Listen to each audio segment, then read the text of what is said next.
Assalamualaikum warahmatullahi wabarakatuh.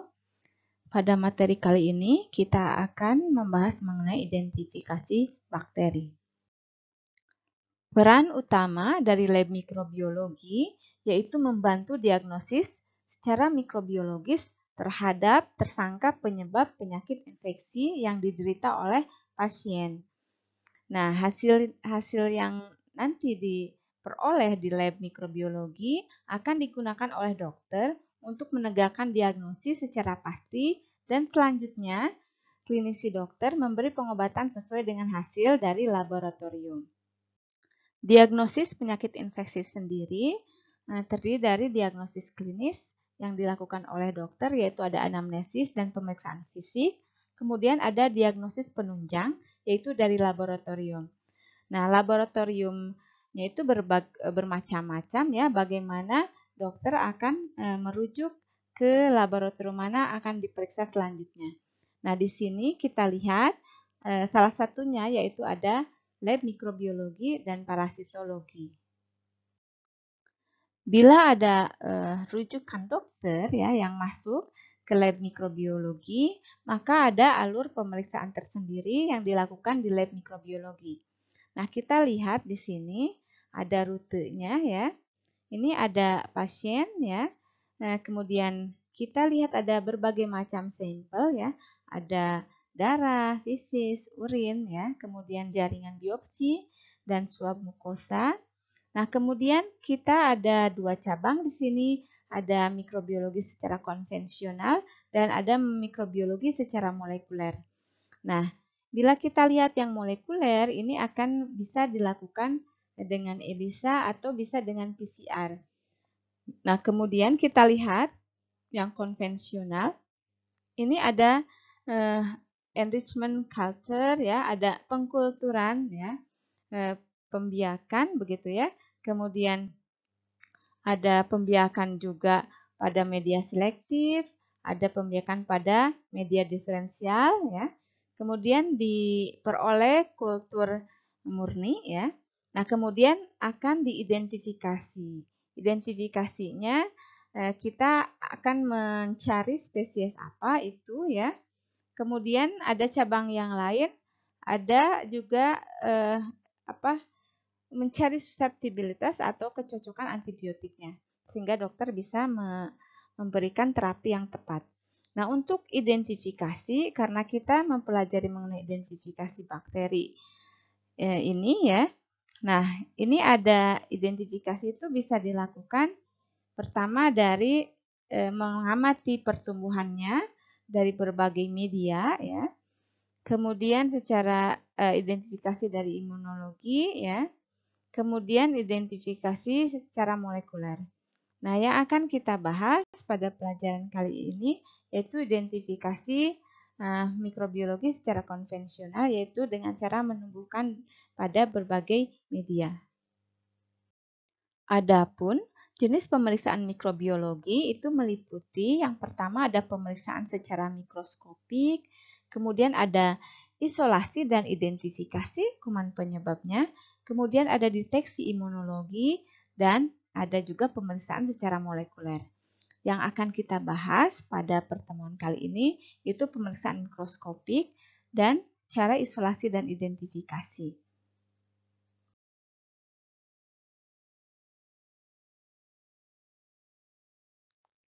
Pada pemeriksaan mikroskop di lab mikrobiologi, kita menggunakan mikroskop cahaya ya biasanya dengan perbesaran 1000 kali atau 100 kali lensa objektif dan 10 kali lensa okuler. Kenapa harus dilakukan dengan 1000 kali? Karena bakteri itu merupakan organisme prokariot yang paling kecil dan kita bisa mengamatinya menggunakan mikroskop dengan perbesaran 1000 kali.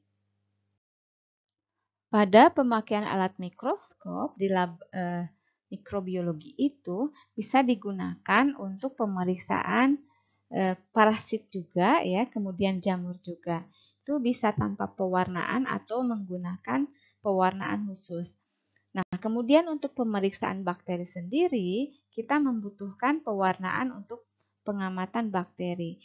Bisa kita lakukan pengamatan dengan pewarnaan sederhana, untuk melihat bentuknya, atau pewarnaan majemuk, misalnya kita gunakan pewarnaan gram untuk menentukan gram positif atau negatif, kemudian pewarnaan Joule-Nielsen untuk bakteri tahan asam, pewarnaan granula, pewarnaan spora, pewarnaan flagel, dan pewarnaan kapsul. Jadi macam-macam pewarnaan yang bisa kita lakukan di lab mikrobiologi dan bisa diamati menggunakan mikroskop.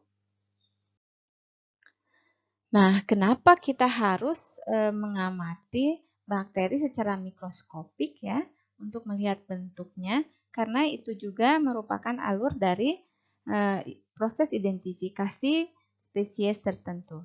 Nah, kita lihat ada bagan di sini ya. Kita lihat ada bakteri yang tumbuh pada media buatan.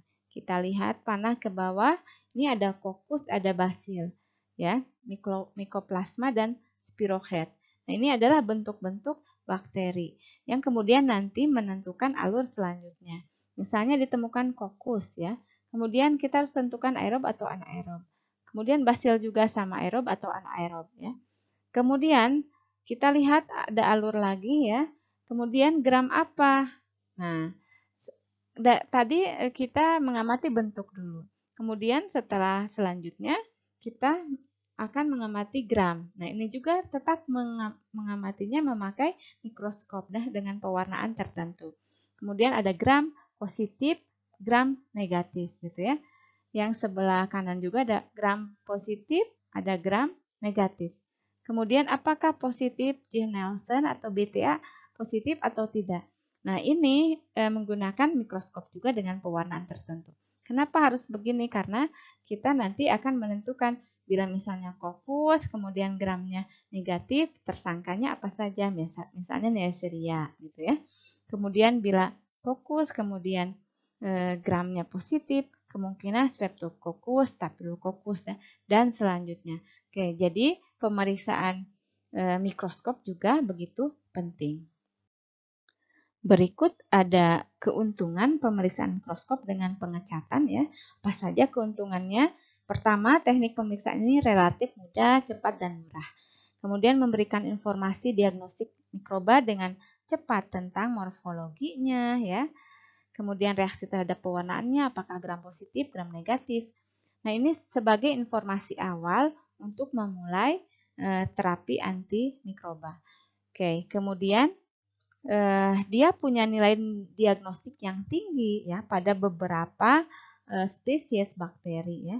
Pada penderita dengan gejala klinis yang jelas seperti Neisseria gonorrhoeae ya, Mycobacterium tuberculosis, Mycobacterium lepra, Corynebacterium diphtheria ya, mikosis superficial, Klebsiella dan Chlamydia itu pemeriksaan mikroskopik itu punya nilai diagnostik yang tinggi.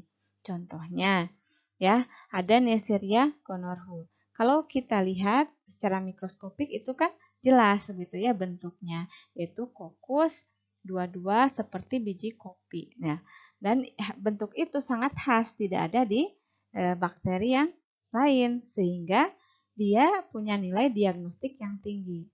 Dengan cara mikroskop saja sudah ada clue ya atau sudah ada petunjuk. Oh, kemungkinan besar suspeknya adalah ini, seperti itu ya.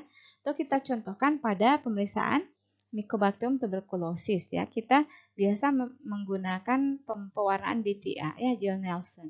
Nah, kita bisa bedakan dia BTA atau tidak dengan pewarnaan Joule-Nielsen ini ya. Sehingga kalau dia berwarna merah, maka kemungkinannya suspeknya Mycobacterium tuberculosis kalau dia sampelnya dari dahak begitu ya. Meskipun ada beberapa keuntungan terutama pada diagnostik yang tinggi ya spesies tertentu. Nah, tetapi penggunaan mikroskop juga mempunyai kelemahan ya.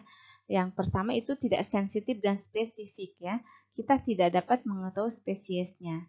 Kalau pada misalnya batang negatif itu kan banyak sekali tidak khas ya bentuknya, maka itu tidak sensitif dan tidak spesifik. Kita tidak bisa menentukan apakah ini Escherichia, apakah ini Salmonella atau Shigella misalnya seperti itu ya.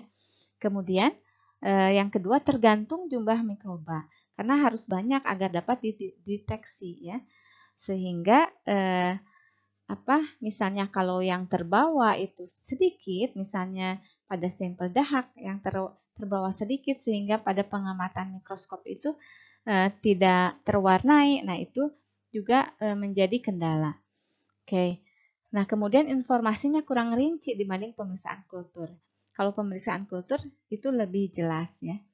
Kemudian tidak dapat membedakan mikroba hidup dan mati.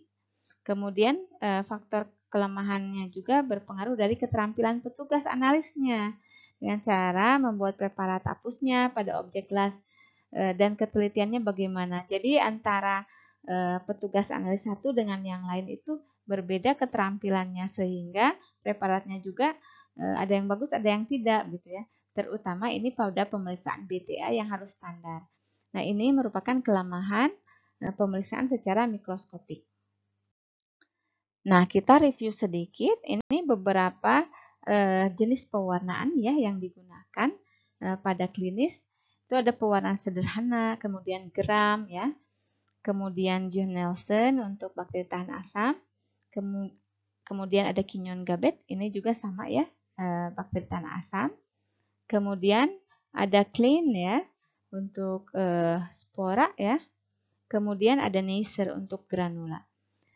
Nah, ini beberapa pewarnaan yang biasa dilakukan di lab klinik dan beberapa pewarnaan ini bersifat highly diagnostik atau mempunyai diagnostik yang tinggi pada beberapa spesies.